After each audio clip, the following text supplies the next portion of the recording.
itu dia yang paling terkenal efek sampingnya adalah hipoglikemia. Ya. Nah, ini nanti dia sama bisa naikin berat badan ya. Nah, ini yang harus kalian waspadain ya, hipoglikemianya. Ya, jadi dia kenapa? Karena kalau sekretagog insulin itu istilahnya insulin ini kan diproduksinya dari sel beta pankreas ya. Itu sel beta pankreasnya diperes. Sel beta pankreasnya diperes, insulinnya langsung keluar semua tuh. Nah, jadi nanti turunnya biasanya cepet ya.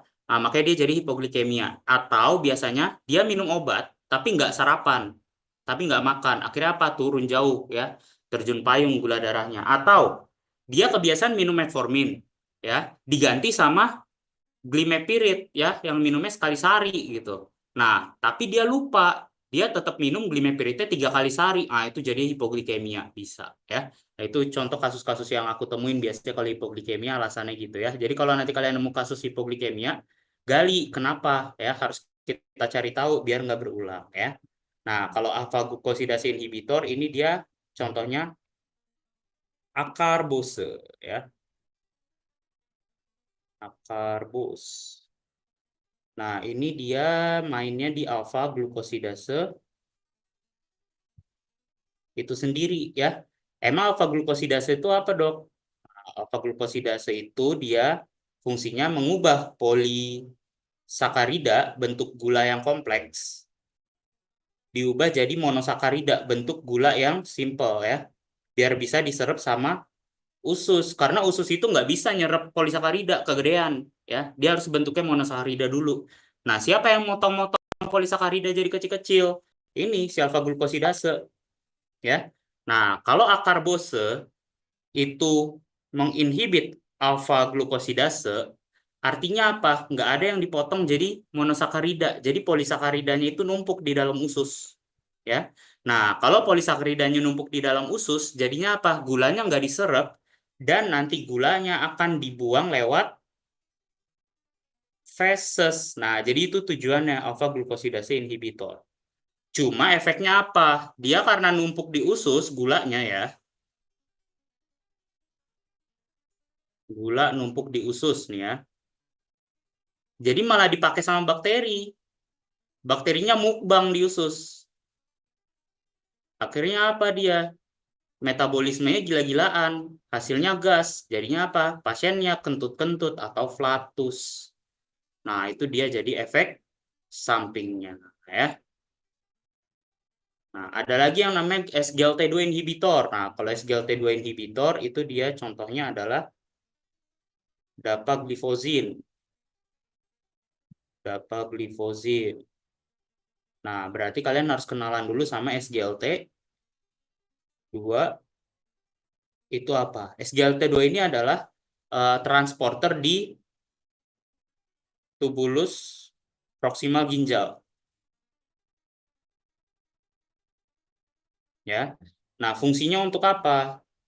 Fungsinya untuk absorpsi gula dari urin. Nah, ya. Nah, kalau misal dia ada SGLT2 inhibitor, artinya apa? Gula dari urin itu nggak diserap lagi. Jadinya apa? Gulanya numpuk di urin. Gula numpuk di urin. Nah, jadi tujuan pakai SGLT2 inhibitor adalah buang gula lewat urin. Ya. Nah, cuma lagi-lagi gulanya numpuk di urin dipakai sama bakteri, ya mukbang lagi bakterinya. Jadinya apa? Subur bakterinya di situ ya. Bikin apartemen, bangun rumah tangga dia di situ. Jadinya apa? Banyak bakterinya di urin. Jadinya efek sampingnya ISK gitu. Ya, nah, makanya efek samping nanti dia ISK deh ya. Nah, kalau si inkretin yang terakhir ini adalah hormon ya. Hormonnya itu fungsinya satu, dia merangsang rasa kenyang. Jadi kalau inkretin naik, nafsu makan turun. Merangsang rasa kenyang ya. Kedua, dia itu merangsang pelepasan insulin. Nah, ya. Jadi kalau incretin ini cara mainnya ada dua. Satu, DPP4 inhibitor. Contohnya apa? Contohnya sitagliptin.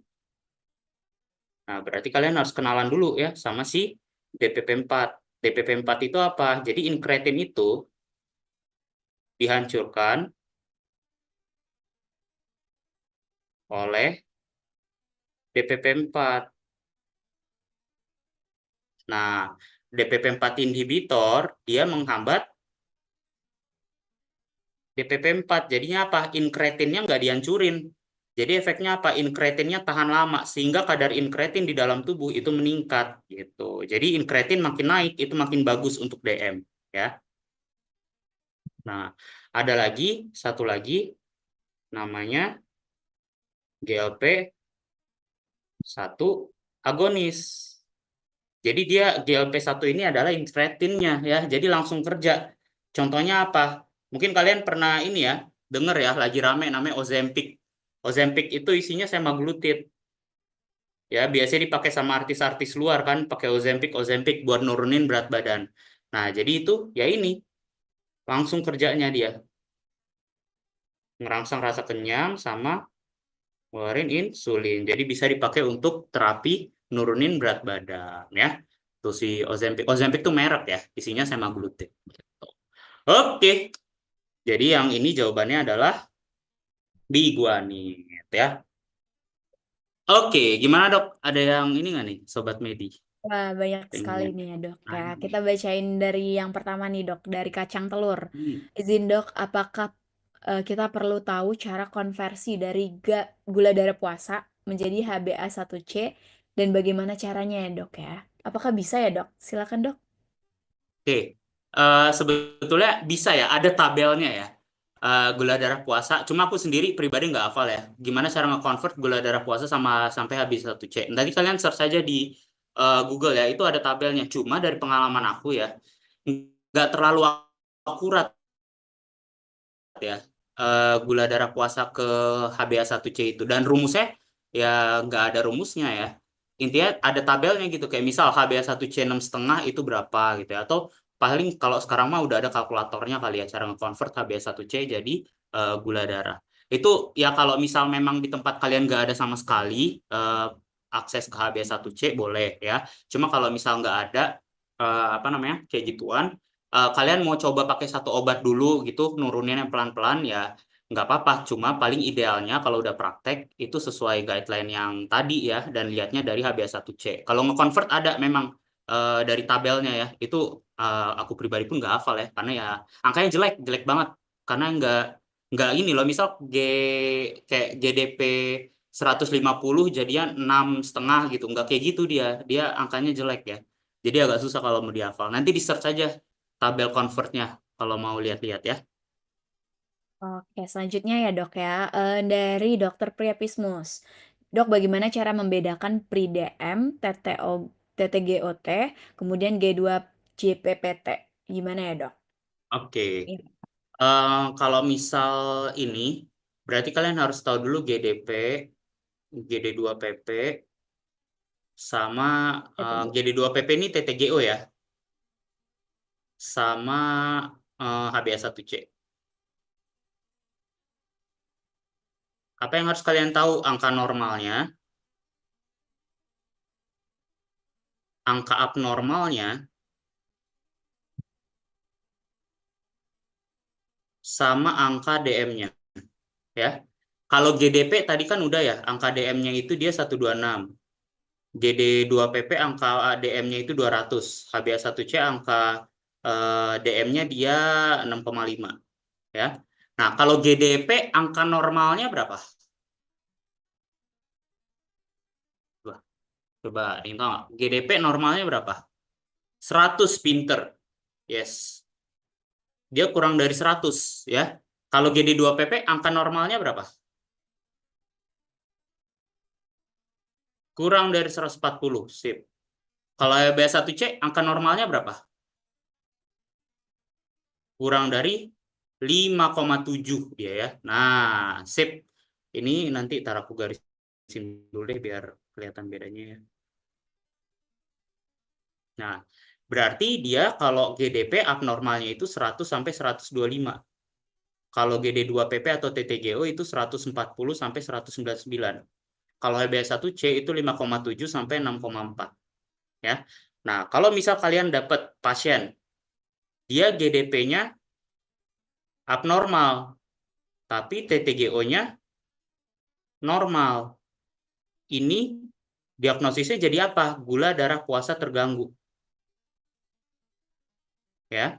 Ada pasien kedua, dia GDP-nya normal, tapi TTGO-nya abnormal. Ini diagnosisnya jadi apa? Jadi TGT, toleransi glukosa terganggu. Ada lagi pasien lain, dia GDP-nya abnormal, TTGO-nya abnormal.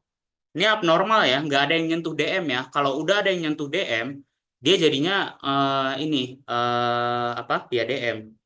Nah, kalau GDP-nya abnormal, TTGO-nya abnormal, berarti dia prediabetes. Prediabetes, ya. Nah, kalau misal kalian pakainya HbA1c dan dia masuk ke range abnormal, itu boleh langsung kalian diagnosis sebagai prediabetes karena dia paling bagus, ya. Gitu. Oke, gitu ya untuk nentuin dia diagnosisnya apa ya. Semoga terjawab ya Dokter Priapismus. Satu pertanyaan terakhir ya Dok ya kita batasin dari Dokter Naiza. Dok, apakah insulin selalu dikombinasikan dengan obat oral? Kapan kita hanya menggunakan insulin saja, Dok? Oke, Silakan, Dok. sebetulnya kalau DM itu dia tata laksananya ini ya, personalized ya. Jadi respons setiap pasien itu beda-beda sebenarnya. Ada yang pakai obat dua nggak mempan ya, perlu tiga dan ada yang pakai satu aja mempan. Nah, jadi dia emang beda-beda responsnya. Entahlah karena genetik kali ya. Nah, jadi nanti kalau untuk insulin biasanya ya, itu di start insulin aja dulu. Kalau udah di start insulin, nanti dia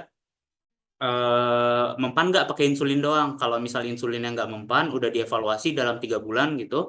Ini kok nggak turun-turun ya pakai insulin dosisnya juga udah disesuaikan kok nggak turun-turun. Nah ya udah berarti ya mau nggak mau mungkin dia memang perlu tambah obat oral. Tapi kalau dia udah start insulin itu lebih bagus insulin ya karena efek sampingnya dia lebih sedikit kalau insulin. Paling yang nggak nyaman sama naikin berat badan. Tapi secara sistemik dia lebih aman lah. Ibu hamil pun itu dia utamanya insulin karena efek samping ke organ-organ lainnya dia lebih kecil gitu. Jadi kalau mau ya beda-beda tiap pasien ya. Yang penting dievaluasi nanti pakai insulin mempan nggak. Nah kalau misal udah 3 bulan nggak mempan ya mungkin perlu ini perlu ditambah oral gitu. Oke, berarti evaluasinya per 3 bulan ya, Dok ya? Kalau dia mau apa tambah obat. Oke, baik. Terima kasih Dokter Yusuf. Kita lanjut dulu ya teman-teman ke soal nomor 2. Nanti buat pertanyaan teman-teman yang belum terjawab kita keep dulu ya. Oke, silakan Dokter Oke. Yusuf. Oke ya atau kalau yang belum terjawab ini aja dok daftar kelas aja dok. Oh iya, boleh. Bener, bener, bener. Ada kelas drill Biar sama lebih kelas bebas ya. prediksi ya teman-teman, silakan. Biar lebih bebas nanyanya ya. Oke, lanjut nomor 2. Tata laksana paling tepat. Oke. Laki-laki 55 tahun ya ke IGD. Katanya dia nggak sadar diri ya. Katanya ada mual muntah hebat dan demam tinggi. Pasien katanya ada riwayat penyakit gula tapi jarang berobat. Dari hasil pemeriksaan tekan darah oke, HR-nya naik, RR-nya naik, suhunya naik. Napasnya bau buah ya. Hasil pemeriksaan laboratorium GDS-nya 470, osmolaritasnya 300. Ini hitungannya normal ya. pH-nya turun 6,85 ya. PCO2-nya naik eh naik apa turun untuk HCO3-nya turun. Kaliumnya turun eh ininya turun. Apa namanya? Si Karbonnya. HCO3-nya turun. Kaliumnya nih normal ya hitungannya. Oke, udah dikasih tahu tuh nilai-nilai lab normal sama meningkat atau menurunnya, guys. Jadi, ini kan pertanyaannya tata laksana. Mungkin teman-teman boleh diagnosisnya apa ditaruh di kolom chat ya. Sambil ngelihat polling ini udah 1 menit lebih, saya izin end polling ya teman-teman ya. 3, 2, 1. Nah, di sini 50% jawab yang D, Dok. Kemudian 33% jawab yang E. Silakan, Dokter Yusuf. Oke, sip. Thank you, Dok. Oh, ada 11% jawab yang B ya. Oke, ini dia pasiennya KAD. Ya, setuju. Kenapa? Satu, gulanya tinggi. Berarti dia adalah krisis hiperglikemia ya. Kalau krisis hiperglikemia, kalian mikir dua dulu. Ini KAD apa HHS? Nah, di sini dia ada napas bau buah. Artinya apa kalau napas bau buah? Apanya yang positif? Kira-kira? Ketonnya, pinter. Yes. Ini bau keton ya. Nah, jadi ada ketonnya. Jadi K-nya udah terpenuhin. A-nya apa? Asidosis. Ada nggak asidosis di pasiennya? Ada ya. pH-nya rendah. Ini dia asidosis. Nah ya. Asidosisnya apa kira-kira kalau KAD? Asidosis metabolik. Nah, berarti kalau pasien KAD itu dia asidosis yang disebabkan karena HCO3-nya rendah. Nah, karena HCO3-nya rendah, dia membawa sifat asam. Ya. Nah, untuk melawannya, ya, melawan sifat asam yang disebabkan karena HCO3-nya rendah, tubuh itu kompensasinya dengan cara menurunkan CO2-nya. Karena CO2 itu kalau tinggi sifatnya asam, kalau rendah sifatnya basa. Nah, makanya dia direndahin basa. Gimana cara ngerendahinnya? Coba ada yang tahu nggak gimana cara tubuh ngebuang CO2-nya? Dengan cara napas Kussmaul. Pinter, yes. Dia jadinya napas Kussmaul, napasnya cepat untuk ngebuang CO2-nya ya. Ini kompensasi dari tubuh gitu. Oke, Husnul Khotimah ya. Nah, dia kalau itu napas Kussmaul akhirnya ya. Nah, kenapa sih seseorang bisa dia jadinya KAD? Biasanya ada triggernya ya. Triggernya entah dia makan yang manis-manis, entah dia ada infeksi kayak di sini ya. Nah, itu dia bisa menyebabkan jadinya gula darahnya naik. Nah, kemungkinan pada pasien ini mungkin infeksi penyebab dari KAD-nya ya, selain dia memang jarang berobat gitu. Nah, jadi dia KAD ya. Nah, KAD obatnya satu, cairan. Ini clue aja ya, biasanya kegawat daruratan di apa nih namanya? Kegawat daruratan di endokrin itu biasanya perlu cairan ya, jadi rehidrasi. Oke. Jadi satu, kasih cairan. Kedua, kalian habis kasih cairan cek dulu elektrolitnya. Habis kalian kasih cairan, cek elektrolit, masukin insulin. Syaratnya kalau kaliumnya lebih dari 3 ya. Kalau kaliumnya kurang dari 3 itu nggak boleh masuk insulin ya. Kenapa ya nanti kita lihat di belakang ya. Habis itu apa? Sesuai. Kalau kaliumnya rendah, kasih kalium ya. Biasanya bentuknya KCl. Kalau misal dia asidosis, kasih Bignat. Nah, ini kan pasiennya asidosisnya berat nih ya. Sampai 6,85, berarti perlu Bignat. Ya. Kaliumnya dia 5. Ini bagus ya. 5 ini bagus. Kalau dia lebih dari sama dengan 4,5, itu nggak usah dikasih kalium. Ya, berarti kalium nggak usah. Insulin perlu nggak ya? Perlulah, orang kaliumnya bagus, dia KAD ya. Masa nggak dikasih insulin? Nah, sama cairan. Nah, berarti yang perlu apa? Yaitu cairan insulin Bignat. Kalau ini dia nggak ada Bignatnya ya. Ini dia nggak ada apanya nih? Ini juga long acting, salah ya. Jangan pakai yang long acting, pakainya yang rapid acting ya. Ini dia nggak ada Bignatnya ya. Ini dia koloid. Koloid itu dia terlalu ini ya, kadang terlalu kental gitu ya. Jadi koloid ini biasanya dipakai pada pasien-pasien DHF. Kalau udah pakai kristaloid nggak mempan, nah itu biasanya pakai koloid ya. Koloid itu contohnya apa ya? Gelofusal misal ya. Nah, itu nanti dia biasanya untuk pasien-pasien DHF ya. Untuk kristaloid dia ada ini insulin, ada Bignat, ada ini lengkap ya. Yang E dia pakai KCl kebanyakan, nggak usah dipakai KCl ya. 5 itu udah cukup. Nah, jadi jawabannya yang